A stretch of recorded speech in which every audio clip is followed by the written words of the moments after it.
Coming to you live from the desk of someone who didn't have to pay $190 for a plate of wings at the Miami Grand Prix, it's the 1 Hour One Brain Cell podcast.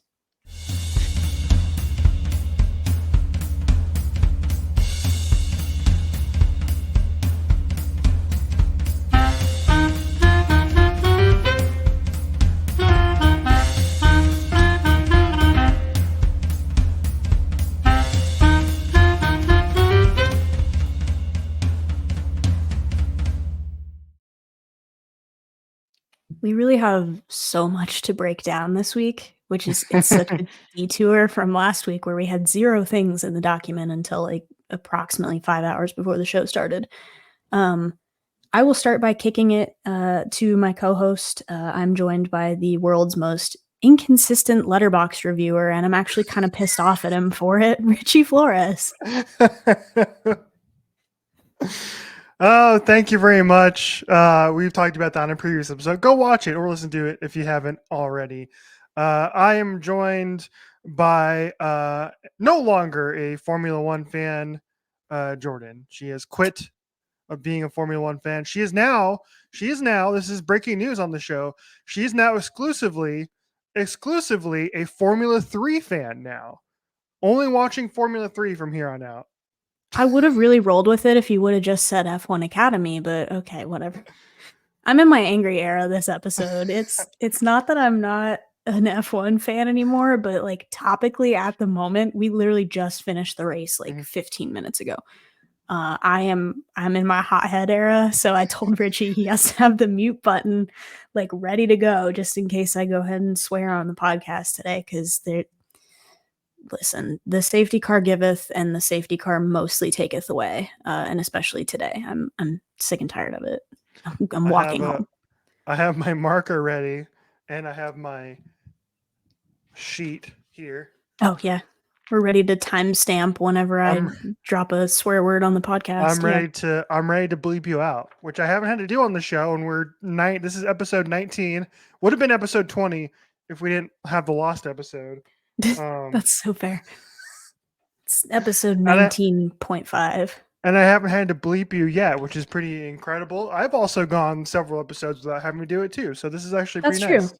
We've been being really responsible. We've been managing our tires well.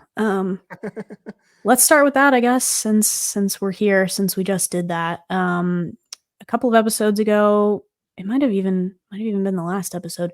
But we let Richie recap for you guys because it was another sprint weekend this weekend. So as our motorsports expert, just for anybody that didn't tune in, give us a real brief overview of what a sprint weekend looks like. The sprint weekend is a brand new thing that F1 has been doing over the last several years, and it's basically to make a weekend more exciting, more interesting for fans. I love sprint weekends. I think it's been one of the better ideas that F1 has had over the last several years. And so instead of having 3 full practice sessions, a qualifying session, and then the race during a sprint weekend, you get 1 practice session, sprint qualifying, you get the sprint race, which is about 25% distance or so. And then you get qualifying for the race and then the race. And so it was another sprint weekend this weekend, and it was great. And Max won, and it was full of ridiculous things. It was, once again, absolutely chaotic. We had a return of peak form Kevin Magnussen. They said this on the race broadcast just now, but they were like, I'm pretty sure that Kevin Magnussen is going to have a dedicated seat in the steward's office after all of the trickery that he pulled this weekend.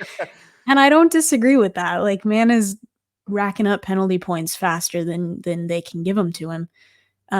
Last time he was defending, pretty much did everything known to man, including going off the track, causing a collision, just to keep Nico Hülkenberg in the points. And we saw that again in the sprint race, just defending like a lunatic. It was absolutely crazy. The stewards were handing out so many penalties in the sprint race that they couldn't keep up fast enough with what was happening. And eventually they just started delegating. They were like, we'll deal with this after. And it was horrifying, but also kind of fun. And I will say, I saw a tweet that somebody had put out that was like, listen, if Kevin Magnussen pulls this in the race, I'm gonna vote him driver of the day. Like, man is being entertaining out here. And I agreed with that up until he crashed Logan Sargent today. And now it's not funny anymore. And that was he binned Logan on a turn that you should not have been trying to overtake on. Granted, the Miami layout is not real well suited for overtake. Pretty much Mhm. everybody was doing that at like turn 11 exclusively or on the straights. But it's a pretty narrow track, and he dangerously tried to overtake our one American driver on the grid and crashed him. In his home race, In his Florida's home race, he's from Fort Sargent. Lauderdale, which is like 15 minutes from Miami. It's horrible. I'm no longer laughing at Kevin Magnussen's antics. No, he was his entire race weekend was basically I felt very deeply attached to K Mag this weekend because he was racing this entire weekend like it was a video game. Him and I race very similarly, It's true. apparently, with all the That's penalties true. they get. Richie and I have been saying that whenever our actual two-player Haas career starts, is that he's driving like K-Mag and I'm driving like Nico. And I think that might be true, but I think Yes. Richie's going to maybe try to crash fewer people. The track limits definitely, though, still very TBD for Richie. Track limits are a suggestion. That's all they are until you get Okay, a George penalty. Russell. Okay, George Russell, take it easy. Oh, yeah, that was horrifying. But Congratulations. yeah, in Yep. better news when it comes to the sprint, we did get once again. Are you ready? Are you ready to say it with me? Because Oh, we're yeah, I'm still ready. counting it. We're We still have to counting still it count it. We have to because it still was count it. still Yeah. 2 world championship points. Here we go. Three, Mhm. 2, 1. Hossie and Hacian Bio. Bio. It's for the people. Good job, Nico. He finished Yeah. 11th during the actual race. Couldn't quite catch up to. I He think he was was right trying to there. catch. He was right Couldn't there. quite catch the Alpine of Esteban Ocon, who got That in the was last another points big place. surprise this weekend, is that Alpine mysteriously not a tractor trailer for once. I don't know what happened with that. They got Travis Kelce there in the paddock, and then Alpine Hmm. was like, "Uh-oh, investors here. We have to start performing." It was crazy. At one point, Pierre Gasly was like P5 in qualifying. We were like, "What is that? That has to be a mistake." Right, right. All right. Um, so that's the sprint race. If you missed it, moving Mhm. on to the race. Chaotic from the Mhm. start. Turn So one. chaotic. Sergio Perez Checo almost takes out probably the entire front half of the field. Um, Checo was about one single foot, maybe less, from being demoted to V-carb. Like, literally, that was almost such a disaster. It was exactly the same thing that happened in the sprint race, though, is that somebody tries to overtake in turn one and almost bowling balls the whole field. mhm. It It did was actually Lewis in the happen in sprint. It the was Lewis in the Yeah, sprint. that did actually happen in the sprint race, and he binned out Lando Norris, and then Alonso and Stroll hit each other, and Lewis was involved as usual, fork founding kitchen. Um, and then again, there was some crazy dangerous go around overtake, and Checo literally missed hitting the back of Max by like about this much. And then Sainz and Leclerc got locked up with each other, and Piastri was like, I'm going to avoid this whole thing. I learned from yesterday. And Oscar went around, and Oscar was leading for a good long while. And then the McLarens looked really good. Essentially, they got like a whole new car's worth of Hmm. upgrades this weekend, which was insane. Nobody else really put that much of a new package on, except I heard that Alpine may have done a new lightweight chassis, which makes sense because they started pacing a little bit. Oscar was leading for a good long while, and then we got some crazy safety cars. Max hit a cone. Let me talk to you. Why is there a cone on a racetrack? It's a Formula One racetrack. Why do we need to put a bollard there? One of those tall, stand-up, orange and white striped cones. That doesn't need to be there. Like, if you want to make sure drivers know that there's a curb there, paint the curb, paint the chicane. Don't put an object there that they can hit if they run wide. Like, that just doesn't make any sense to me. Or make it a firm tire barrier if you're really trying to encroach the track there. Don't put a movable, like, I can run into this object thing there. That doesn't make any sense to me. So Max hit a cone, and that caused a safety car. It was initially just, I think, just yellows. They might have actually gone straight to full safety car, but they went to a safety car because they had to get it off the track because it's heavy enough that it would damage a car if they hit it, and it drifted into the race line. Would you knock over there? Oh, we're good. I had Can. just a can. Yeah. And drifted into the racing line, and all the drivers were complaining about it, so they safety carred. And the problem with that was that nobody in the front of the race could pit because they had passed the pit lane. So then people in the back started to pit. The safety car safety car giveth and safety car taketh away. We got another one later in the race when K-Mag binned Logan. And then that was it for Red Bull because Lando had been really managing his tires well at that point. He had gone into race lead. He had been managing his tires real well, and he was able to go dive in and get a pit real quick, and everybody else had to go around because they weren't at the pit exit. So much so that the safety car had to stop, let everybody else pass, and then pick up Lando again at the start. Otherwise, he would have literally been a lap ahead of everybody else on the restart. It was such a strange strategy. And then once he got there, he just never gave up the lead. So congratulations to Lando on his first race win. That was well done. We're happy for him. I'm not happy with McLaren right now, but for a different reason. Yeah.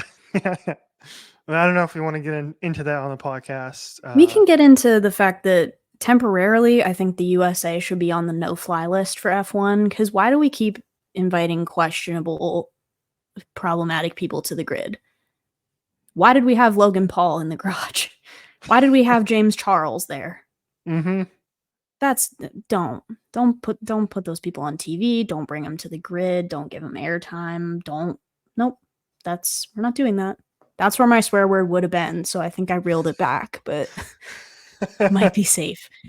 But I have some thoughts about that. We need to just USA is banned, right? We're grounded right now from hosting F1 temporarily until we make better choices about the people that we invite. I 100% agree with you there. It was not great on the online. Everybody, most of the Formula One fans were all in agreement too. Like, what are we doing here? Because I feel like It's also Formula One, it's such a double standard.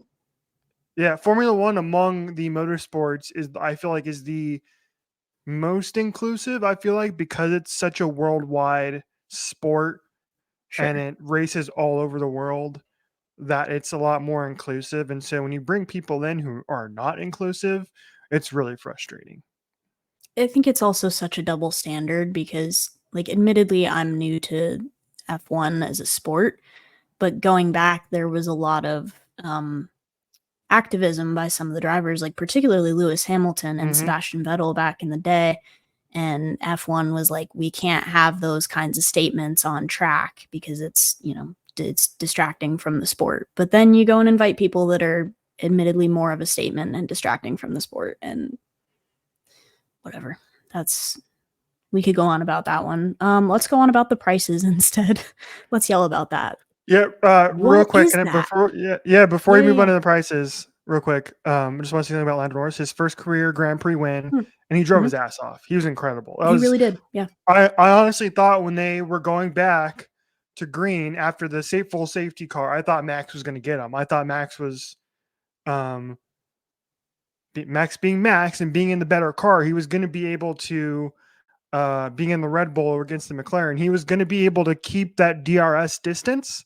And he just was not able to do it. Those tires just didn't work for Max this weekend. We didn't see a lot of, and I think, like, obviously in qualifying and stuff, people aren't using the hard tire. So we really didn't have a good idea of what the pace of the McLaren on the hard tires was going to be. We knew that they were fast on the mediums. They weren't that fast on the soft for some weird reason, but they were fast on the medium tire. Both him and Oscar were setting really good lap times. And so that was kind of a wild card, is like, how fast can they be on the medium?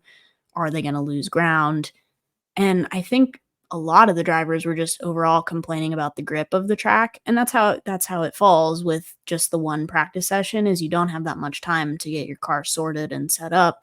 So a lot of people, including Red Bull, were complaining about some oversteer, some loss of rear grip, things like that that could have played into pace and played into lap time. But it really seemed like Lando was just found a rhythm, set it consistently, and just kept Mm-hmm. gaining speed and gaining pace and just held on to it.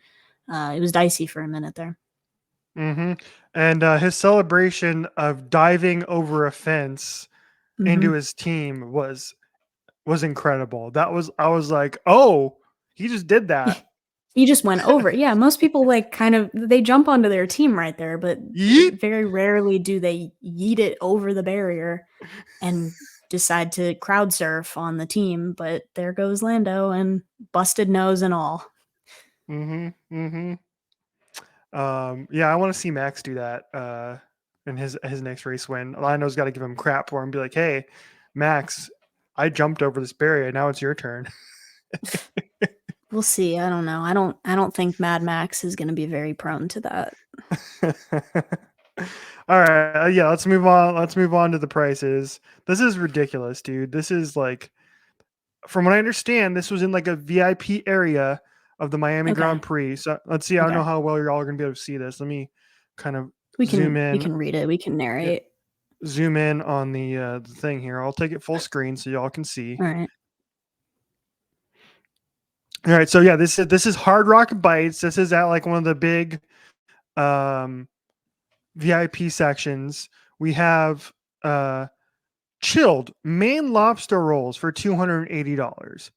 We Which have like all right, that's an expensive dish, but not $280 worth of expensive.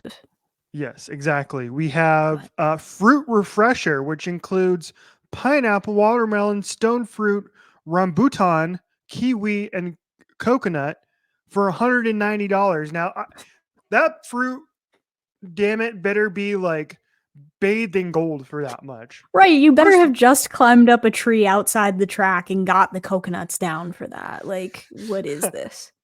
and I don't even know how much. Like, is it just like one little? Like, there's no. I haven't seen any pictures of it, so I don't know Right. if It might be like if one fruit skewer. this better be like an entire grocery store worth of fruit. Exactly. We have There's a chilled prawn above that, I also wanna say. Those are $290. Yep. this is shrimp cocktail, and it's $290. Jordan and I's favorite. Some wings. Jordan, let's go get some wings. $10 for Mhm. wings, right? Probably maybe $20 at a sporting event, right? Sure. No, not here.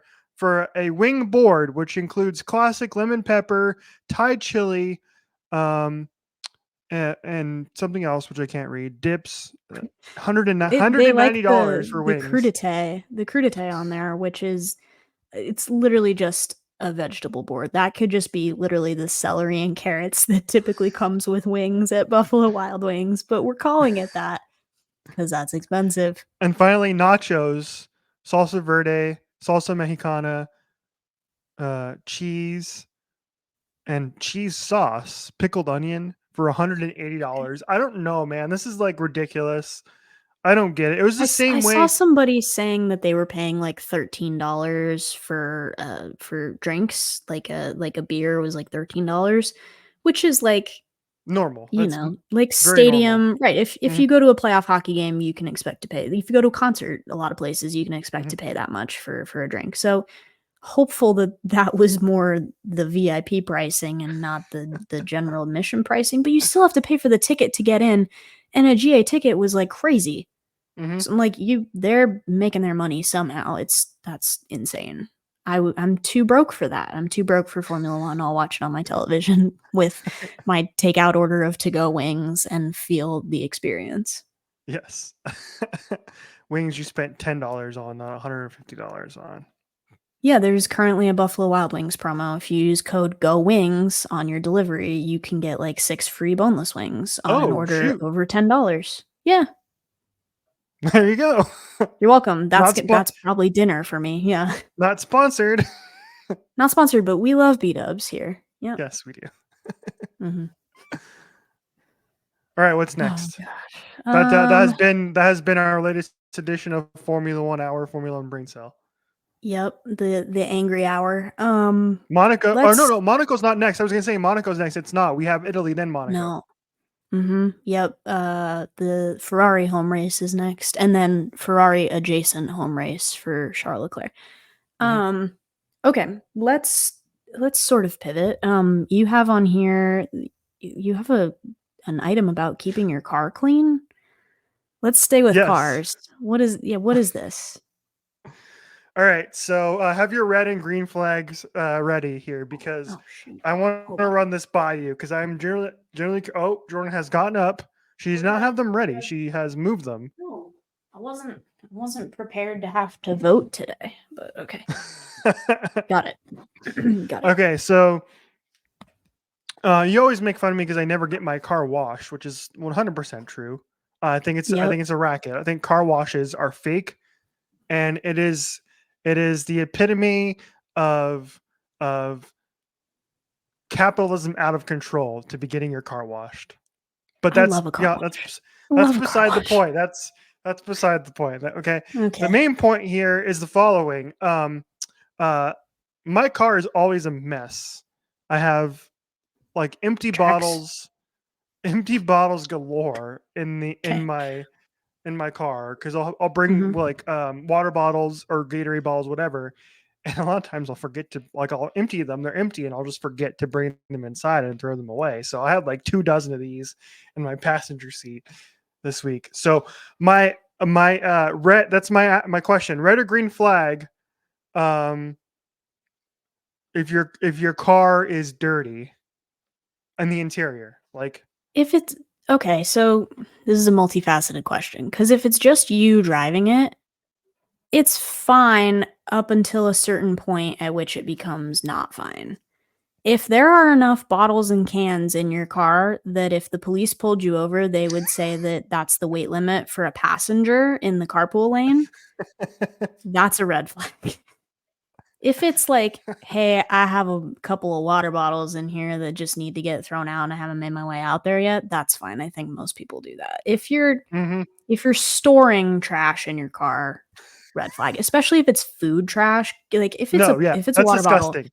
Yeah, yeah, if I it's a don't do water bottle, food. that's fine. If it's a food wrapper or like something that's gonna smell like gross like food, that's a huge red flag. Don't No. do that. No, no, no, no. Yeah, like if I get go to a drive-through or whatever, that bag's getting thrown out. It's not. It's the only thing I Yeah. have in there are I kid you not were receipts, old Mhm. receipts, and empty water bottles, and then Sure. and that's it. That's That's all I okay. had. That's okay up to a certain Those. point. I do think if you're obviously if you're like an Uber driver or like a ride share of in any Yes. capacity, like don't leave stuff in your car or if you know you're going to be driving someone around like especially like you picking somebody up and like driving them somewhere like do a little clean. Do a little clean. Yeah. See, But if it's you that's driving to my work whatever. that's generally my theory of the case is I never have anybody in my car that I'm driving around, and so I am like, all right, whatever, this doesn't bother me. But if I were to Right. have drive somebody around, generally I'm going to try and like pick it up and make it at least somewhat cleansable. Which brings me to my next Sure. point. Which brings me to my next point, which is I actually decided to clean my car out this week, and I had a You'll little clean the helper in inside, but that. you think cleaning the outside is a scam? Yes, yeah. I can't with you. What? I need to know why the outside Well, is a scam. I know this isn't what I because know you have this to isn't the point, but I because need to know. generally you have to pay to get your car washed. Like if you go through a paid car wash, you either pay Correct? for subscription or you pay No. for like a one time thing, right? Yeah. Yes. And Is so you is have the to point that pay. you're So you mad about that you have to pay for it?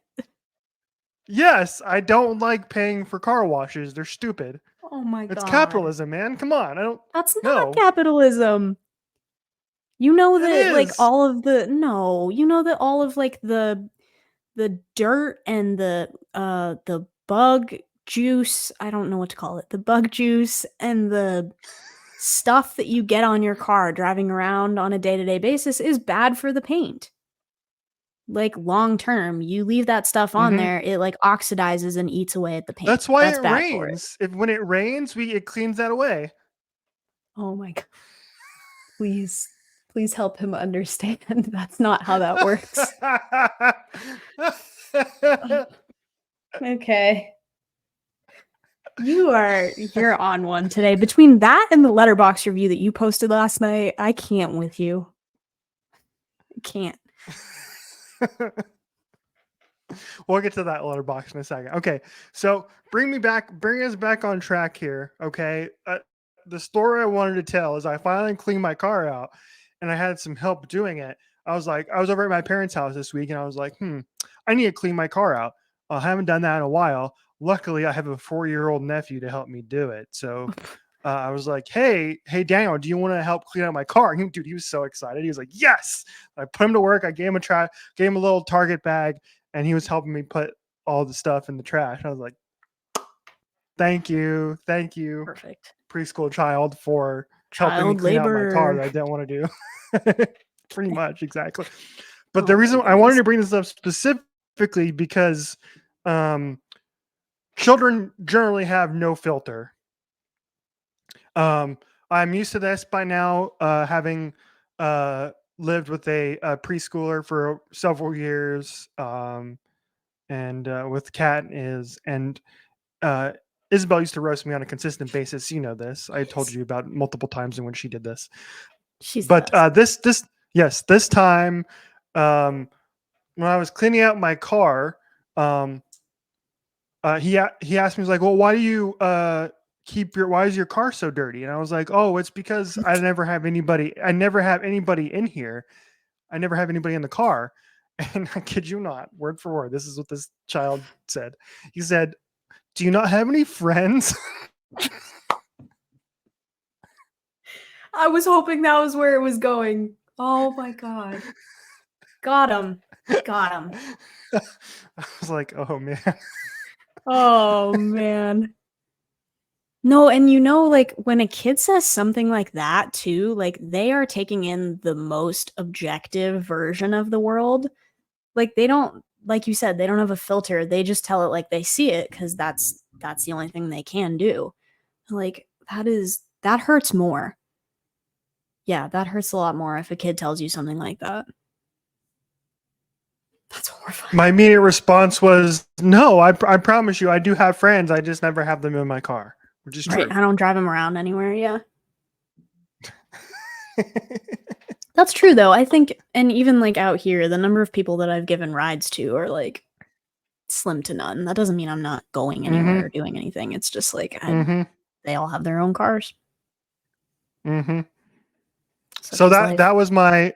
that's our car talk this week, everybody. Yeah. My PSA to you: don't get your car washed. It's fake. No, I'm giving your it's a nephew a waste of green money. flag for that, by the way. He's earned it. Yes. Please never change. Okay. All right, What else we What's got? next? Now that you have recovered, hopefully, from my entire last 8 minutes of the show. Yeah, I've cooled down. Okay. We have a lot of random quick hitters on here. Would you like to start with some of your links that are on the doc? Because I haven't looked at anything except one that I literally fell to my knees reading. I haven't even opened it yet. I'm gonna start with luckily we had a lot more to talk about this week, so some of this was just in here just for craps and giggles if like we didn't have much to talk about. So I'm gonna start with the D-backs beekeeper. I'm gonna start with the D-backs beekeeper. This was one of my favorite stories of the entire week. Diamondbacks were playing this week against the Dodgers. They were playing the Dodgers this night, and just so happens that right before the game, an entire hive of bees was just chilling behind home plate. So Arizona they had things. to call in a beekeeper to get rid of the bees, and the game ended up being delayed by nearly 2 hours because of this, which is really funny. So I had to wait for the beekeeper to come. The beekeeper comes, and he comes into like a massive standing ovation, which was really funny. And then another standing ovation when he's done, and when he's finished with it. And then they go through the warm-ups, whatever. And the Diamondbacks are smart enough to have this man throw out the first pitch before the game actually starts. And he comes out in his beekeeper costume, and then he like throws off his hood to just like massive, massive cheers, throws out the first pitch. He's like the big story, the big MVP of the game. And it was like so funny. Like the Diamondbacks have been pretty terrible this year. But the beekeeper has been the best story of the season. So much so that it was the Diamondbacks ended up beating the Dodgers in extra innings. Christian Walker walk-off home run on B night, which was awesome. And of course it's all the headlines were, "Can you believe it?" Yeah, those people that the beat writers that had all of the bee jokes in their back pocket, they were like, we'll never get to use this. They were like foaming at the mouth. They're like, this is the best day ever. And that guy was just having the best day ever. But I will say, there is footage out there of him. He's like up on one of those scissor lifts because it was like behind home plate. They like clustered on the netting or something. And he had to get back in there. And the PA system, they decide to play Holding Out for a Hero by Bonnie Tyler, which is fantastic, like main character energy, final boss battle entry music for this guy. But can you imagine the pressure of like an entire stadium of baseball fans while this song plays in the background, watching you do your job and try to do it fast to like remove all of these bees? And that man was so calm under pressure, and he did such a great job. I can't speak to his first pitch because I don't think I actually saw it, so I can't say whether he bounced it or not. But he was having like the best day. They were interviewing him. It was so funny that he went into work that morning not expecting to receive an emergency call to go to the ballpark downtown at like 8 p.m. and remove bees. And it just turned into him having his little spotlight moment. And we're all happy for the beekeeper. We're going to keep the animal theme going here because let's move on to rats. Now, this is an update on a story we brought you previously on the podcast. Jordan is very broken up about this. I'm distraught. I'm dismayed. I can't believe this. I haven't even opened the article yet, but it's just copied and pasted the headline. I'm distraught. Yeah, I'm just going to read straight from the AP story here. And from Chicago, the rat hole is gone. A Chicago sidewalk landmark some residents affectionately called the rat hole was removed after city officials determined the section bearing the imprint of the animal was damaged and needed to be replaced. I'm in mourning. I can't. Did we pour one there out? Has to be a way to pour one out for the rat homie. Thankfully, I had the cap on that one. That'd been funny if I forgot to screw the cap on. I can't really do it because mine is open. But I am hopeful because of the amount that this meme meant to the city of Chicago and the people of the world that we cut that little piece of concrete out. You know, can we save the slab with the rat hole in it and like put it on display in the what is it, the Herd Museum, the Field Museum, what the big one in Chicago? Can we display the rat chunk, or did we have to like quickcrete over top of it, which would be really disastrous and horrible? And I don't know if you know the answer to that question. That's just theoretical. Yeah, it doesn't say in the I am story distraught. here. It just said new concrete was poured. And that was it. So I don't think there were people that got engaged, people that got married. If you Google rat hole, someone has gone in and they're quick at this, but they have gone in and changed all of the information to past tense. It's like the Chicago rat hole was a hole shaped like bad. I'm so distraught. The funny part here, the AP story ends with this little nugget. It says Chicago resident Winslow Dumaine, what a great name, told the newspaper that people living nearby said the imprint had been there for nearly 2 decades. Right. No, it says wait. Okay, hold on. Georgina Ulrich, throwback to last week, Georgina Ulrich, a neighbor, shot videos of crews using a concrete saw, a forklift, and finally a truck to remove the slab and drive it away. All this for a rat imprint, Ulrich Oh, said in one of the clips. New concrete was poured later Wednesday. They might have it. oh, this is good. They This might is have it. important. I hope they have it. We're going to need to bring you a follow-up on this as it comes. I hope they saved it. Yeah, if well, I know for sure you are likely going to be headed to Chicago next year at some point. Yeah, girl, you're So you coming can with me. update on this story. Don't get on that. You're coming with me for your birthday weekend. Let's go. We'll bring you Oh, that is live true. Yes, correct. from the rat hole. The rat hole. So yes, Your we'll have live boots on the ground coming correspondence. up Mm-hmm. coming up next year. Yep. Oh my god. That is By the way, how's my Wi-Fi indescribable. holding up? It doesn't look like it's holding up well. Am I coming to you in 240p again? I'll give you 480 sometimes, but that's okay because as we established last week, you can only either have good audio or good video. And I told you this before the show, but I'm going to shout out my dad because I know he loves a mention. Hi. I had our latest episode on. I was playing it for them in the car. We were driving for like 5 hours and I had played it in the car and they got a little sneak preview of it because this was like Wednesday and it didn't come out until Friday. And my dad physically turns the volume down and looks at me and he's like, Richie needs to fix his audio. I was like, he does, I promise you, because I had prior knowledge of this. I'm like, he knows it's on his AirPods and he's going to move it and it'll get better. He's like, Richie needs to fix his audio. And he was he was right on top of that and was like, I can tell the difference. It is there. So we will shout him out and say that we established that he can only ever have good audio or good video. And today it is the audio with the video coming and going. But we're trying. His Wi-Fi is trying its best. It's Unfortunately, we're its 20 best looks like an Aston Martin steered straight into a ditch. Nice reference, like that. Thank you.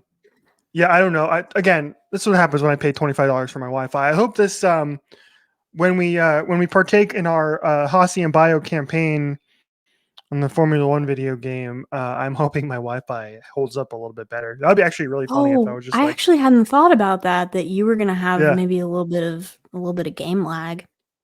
Maybe mm-hmm. not, because I feel like just going the console to the connection is probably fine.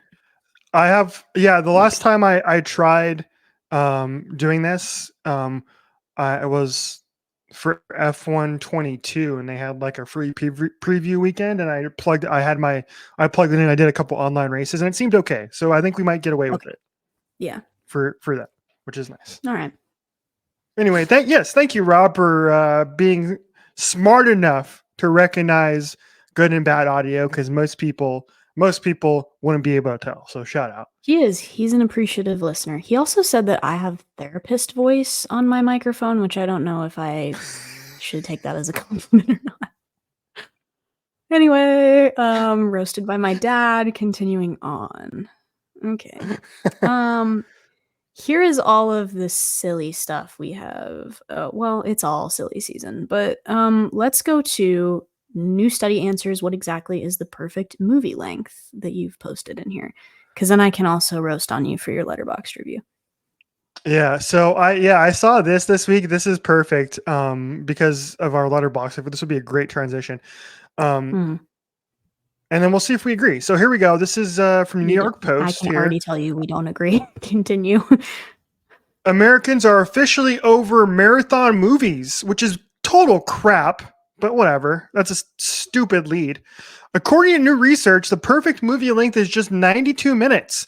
The poll of 2,000 Americans conducted by Talker Research found that the average person wants to spend far less time at the movie theater going forward. Well, 92 minutes came out as the ideal average length. Only 2% of the 2,000 U.S. adults polled thought a movie should be longer than 2.5 hours, and just 15% want to sit through a movie that's 2 hours or longer. In the past 60 days, the average respondent feels they've watched 2 movies that they felt were too long, with 23% having reluctantly sat through 3 or more. The poll also aimed to uncover how the average person feels about subtitles, but that's for another day. So, what do you think? Mhm. 92 minutes? Is that pretty good? I actually think that's for most movies. Most movies, an hour and a half is perfect.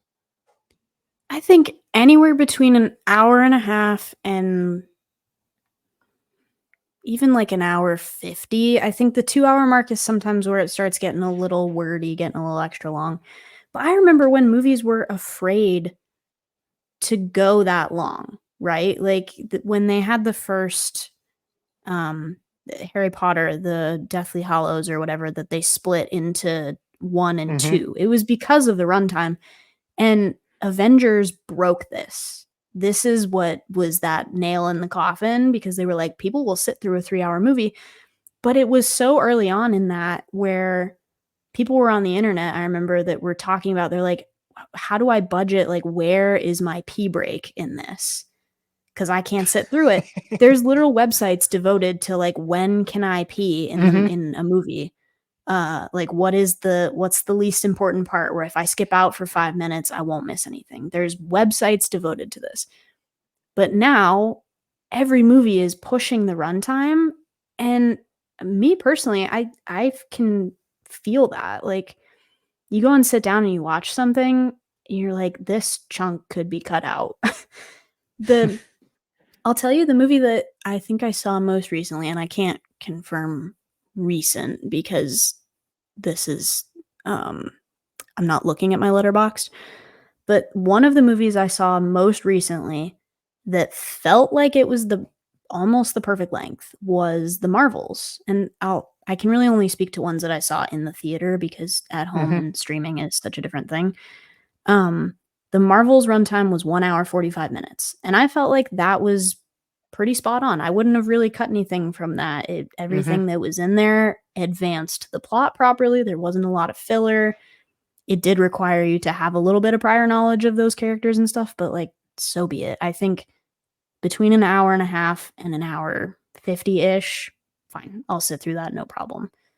3 hours, like, I know how much you love Oppenheimer, so I'm sorry for Hmm. saying this, but there were parts in that where I was like, can we speed this along? I get it, but can we speed it along?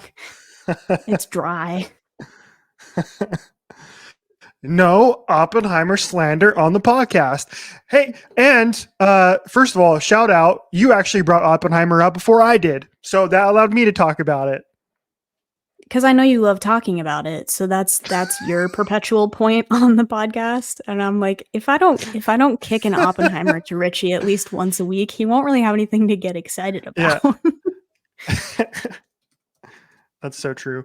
Yeah, That's I for you, so Bessie. I pretty much echo everything you said there. I'm just looking up 3 hour movies, 3 hour plus movies. I'm gonna run through some of these real quick, and I'll just get your thoughts on it. Lawrence of Arabia, Alright. good movie. Like that movie. Very, very Sure. long, good movie. Okay. Long though, yeah.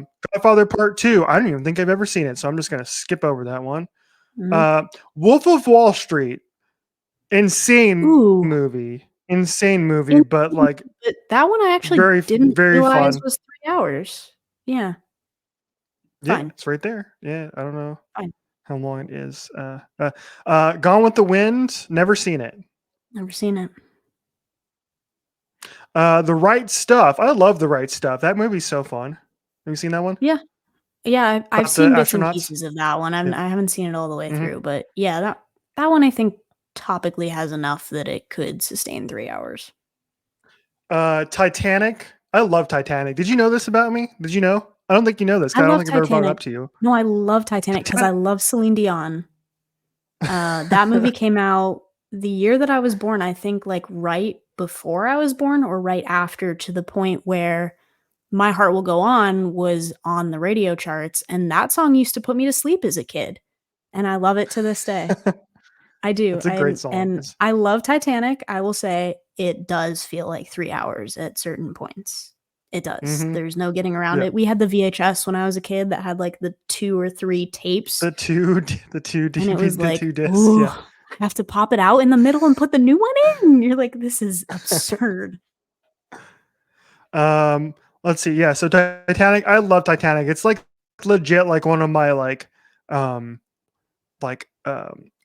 do you call it? Guilty pleasure movies. Like if it's Sure, on, like I a will comfort watch it movie. 10 Yeah. times out of 10.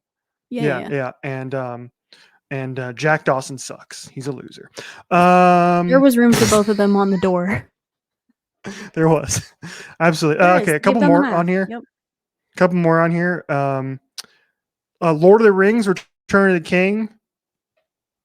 I might disappoint some people, but The I ex- have not seen a Lord of the Ring. I watched the extended edition of those movies very recently. Oof. Yeah, they're all like 3.5 Yikes. hours. Yeah, yikes. Okay. I love Lord of the Rings. I think it's cool. Anyway, Dances with Wolves over 3 hours. That was good, but like very kind of slow. Most of these are like Mhm. most of these are like epic in scale, and to meet the scale of the movie, Mhm. you have to, and right, they have to be long to kind of meet the scale of what they're trying to Yeah. tell. Yep. So I agree anyway, with that. yeah. Okay, so you wanted to roast me about my Letterboxd this week. I do. I roasted Richie a little bit Why? last week, and for the record, both of my parents agreed with me on this that your rating system is garbage. It's jacked up, and I'm mad at you about it because Well, he saw. I don't disagree. I don't No, it's disagree. fine. Yeah. This is my angry episode, so I'm tacking on. Um, you watched last night and rated Godzilla -1 4.5 Yeah. stars. Yeah. Fine, except there are other things in your list that you rated. Like just Richie's list. Hold on, I'm in here. He rated The Zone of Interest 3.5 stars. Dune 3.5 stars. Yeah. Okay, Yep. Aquaman, Yep. that's fine. Aquaman was not good. West Side Story 4 stars. That's a Yes. rough Great rating. movie. No, but you rated Godzilla -1 4.5. The Princess Diaries 3. The Devil Wears Prada 3.5. The Proposal 3.5. My biggest grievance with you, La La Land 2.5. You're telling me Godzilla -1 was 2.5, like 2 times the movie that La La Land was? It's a monster movie. Your rating system is messed up. That's my entire point of reading this is it was much more than a monster movie, which made it so good. You need a reality It's check. Or we need to send you back to grade school so you can learn what 1 to 5 means in terms of amplitude because you're not understanding it. Something's not clicking. I just can't. I have to take all of your ratings now with a grain of salt because I know you don't know what you're doing over there. You're just clicking buttons. God. I'm over it with you. I will. Here's in my defense. Okay, in my defense on this once again is I'm doing this like completely in the moment. I don't wait 2 days to kind of get my full reaction to it. I'm doing it in the moment, and in the moment, I was like, "Damn, this movie is incredible," and it was. It was so damn good. That's I'm like fine, but I watching. think you should also leave yourself open to revising prior reviews should those movies earn a higher or lower star rating than what you initially had them slotted as. It's like a Pitchfork review. Like they'll go back and change album rankings sometimes. Yeah, You should yeah. leave yourself open to that. Because I don't think there's any chance in hell that you leave some of those movies at 3 stars and rated Godzilla -1 at 4.5. That's almost the maximum rating. You didn't even give Past Lives 4.5. I You did. gave Poor Things I gave 4. Past Lives 4, right? Right. I And gave you Poor gave Things you 4. gave Poor Yeah, Things deserved. 4. Yes. Yeah. I'll tell you, I'm in his Letterboxd right now. The only movies that he has given 5 stars to are, hold on, sort by, yep, okay. The only movies he has given 5 stars to are Oppenheimer, makes sense, Mm-hmm. and Crouching Tiger, Hidden Dragon.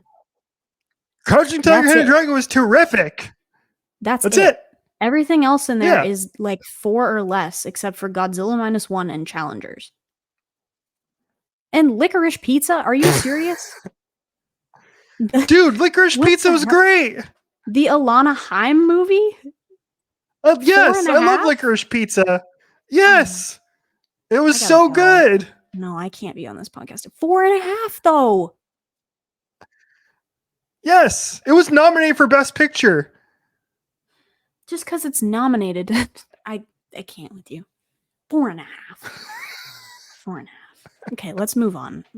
I'm over it. Let's segue before I actually swear on the podcast because it's coming dangerously close. Okay.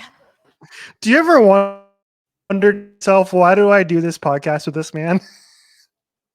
Sometimes I genuinely have that question. Most times the answer is no, because I wouldn't get this kind of content bickering with anybody else. But I swear on my life today, Richard, I am coming close. This is my breaking point. I'm walking on the edge of it. Okay. Let's talk about beef, right? We can segue to beef. Let's talk about beef. The biggest beef going on right now is, and I don't know if we're qualified to talk about this, but it's now trickled down into the common vernacular. Like, I'm getting videos about this on my TikTok, and we don't even care about these two artists, really, like, to be fair. But there is the civil war of rap happening right now between Kendrick Lamar and Drake. Do you care? Do you have a side? Do you have knowledge? What's your stance? No, I generally don't. I like Kendrick Lamar. I think he's one of the best rappers ever. He's one of the few rappers I'll actually listen to from time to time. And he cooked him. He absolutely cooked Drake over the coals. He cooked him. In the He cooked him. 90 seconds in the 90 seconds of the one I listened to like yesterday, and there's one line in there that I was like, "Whoo!" Someone said, I saw this on TikTok. Somebody said, "Meet the Grams." Okay, because for people that are not invested, there have been multiple diss tracks thrown back and forth between these two artists over the course of the weekend.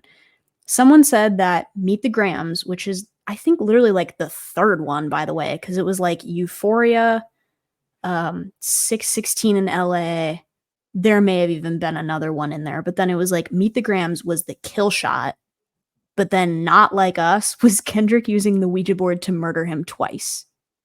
It was same day delivery. It was 45 minutes after Drake's response to Meet the Grams. And he may not even be done yet. And then, like, during this whole thing, I also saw this on my TikTok, is that it was like people were posting about the beef. And then there was this picture of 21 Savage at Disneyland with the wizard Mickey ears on, just like marked safe from Kendrick Lamar.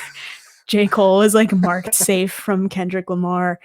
Like, I don't really care or stick my nose into it, but what's happening is like so high profile that it's trickled down to the rest of us. Like, the poets are fighting. That's why I figured we bring it up in the podcast, because we are online way too often. Way too often. We are chronically Real quick. We'll wrap with La La Hand, but I wanted to quickly, who would you write your diss track about? I know who mine would be about. That man in the McLaren garage today. Full stop. All right, I can 100% agree with that. Mine would be written about Ticketmaster. I don't really have people. Ticketmaster. Oh, good one. Also good one. Yeah. Yeah. That's Ticketmaster. That's bad. Jordan and myself. We have big beef. Big beef, as we previously discussed on the show. It's not even beef anymore. It's the whole cow. Yeah. And to my parents who were with me on this road trip just now, that counts as cow. Bet. They'll know what I mean. All right, we got to get to La La Hand to wrap up the show here. So please tell everybody listening what La La Hand is. I'll bring up the picture so y'all can see. Okay. Yeah. So I have the article up because I don't want to misquote him. Hi. Why am I Jumbotron? Hello. Stage management error. No, stop it. No. So why isn't it giving me the right thing? Hang on. You had it for a minute. This might be the funniest part of the episode. There it is. Okay. There it is. There we go. All right. I have that same. No, I actually have the Deadline article pulled out, but it'll be the same quote. So they're talking to Ryan Gosling, and I believe it's about his recent movie, The Fall Guy, which I'm meaning to go see, and that'll probably pop up in our Letterboxd updates at some point in time. Ryan Gosling is still bothered by this picture, which ended up becoming the poster for La La Land. And I'm not sure that they tell them, like in the middle of shooting, they're like, hey, this scene right here is what we're envisioning for the big photo. If they did, his fault. If they didn't, it is what it is. And he says, quote, there's a moment that haunts me where we're dancing, Emma and I. He said, I didn't know this would become the poster for the movie. He explained that in the scene, Stone's hands were supposed to be pointed up in the air. He decided to have his hand flattened instead of pointing like straight up and down, you know, despite being advised, quote, it wasn't cool. And he says, now when I look at it and I have to see it all the time, you know what would have been cooler than this? Like the intended gesture. And he says, it's just lazy. I call it La La hand. And Gosling was informed by the interview that dancers refer to it as hamburger hand. So it's like hamburger hands Gosling, La La hand. And now I won't be able to see this poster without thinking about it. And we know how much I love this movie. So it's really going to trickle down to the rest of us, to the podcast, everyone I influence toward the end of time, essentially. Yeah. That's it. We have a little extra time, I guess. Can we talk about Waltz of the Wizard? This is my latest hyperfixation. Yep. Okay. I showed my dad some of these videos this weekend, and he didn't think it was half as funny as I did. It was just like people being aggro about the skull. So this is this is a game. It's a VR game, and I haven't seen anything past this part, but I'm on the game page on Steam right now because I needed to be informed. And it says, delve into a meticulously crafted VR fantasy world, greatly expanded. Experience magical powers in a world inspired by the atmosphere of films like Fantasia and Harry Potter. Combine arcane ingredients into a boiling cauldron with the help of an ancient talking skull, unleashing spells upon a fully interactive and mysterious world. So it's part of a larger campaign with a storyline. But the only bits I've ever seen on TikTok and sent in spam waves to Richie is the bit where you get to make a potion or like a spell, for lack of a better word.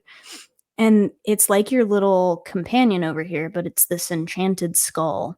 And it's a little sassy, your little companion over here. He's got a little sense of humor. To the point where, like, if you ask it about what an ingredient is more than once, it's like, didn't I tell you? And people are getting pissed off at this thing. And because it's VR and you can interact with pretty much everything, they've taken to picking the skull up and throwing it out the window. And like the developers clearly anticipated this because they coded it to say we as it flies out the window. And it's actually a bullet point on the Steam game that says it's like highlight features, and it tells you what all the game is. And at the very end, it says torture your skull assistant. Imagination is the only limit. So people are like waterboarding the skull in the pot.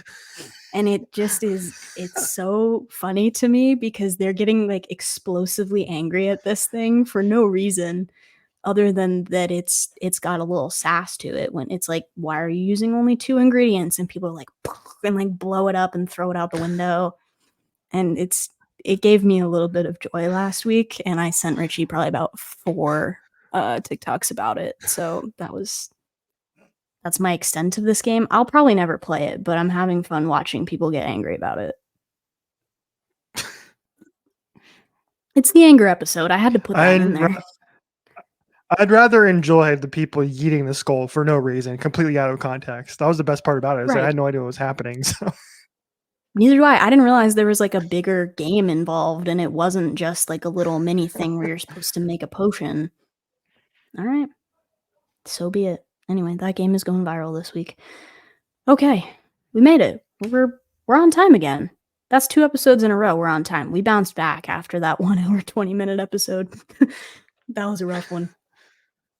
We bounced back though. The 2 of us are not to be stopped. So we'd also like to thank you guys that tuned in on our last 2 episodes. We're like kind of above average views on those. I think we had like 50 something on the Tortured Poets video, which came out of nowhere, Mhm. and I think we were up there a little bit on the last one as well. So thanks to everybody that has been watching and tuning in as well. We appreciate you guys. So keep doing that, and we'll keep putting the content out for you. As long as you're watching us be stupid on the internet, we'll keep doing it. Mhm. We're like dogs. We're very food motivated. So if you like keep giving us views and you feed us, we're like, this is great. We're just gonna keep putting out content. All right. From my co-host and his objectionably bad Letterboxd reviewing system, I have been Jordan, one half of this insane podcast. You can follow along with us at OHOBC Pod on everywhere that you get your daily dose of too much internet. And thanks for following along, and we'll see you next time.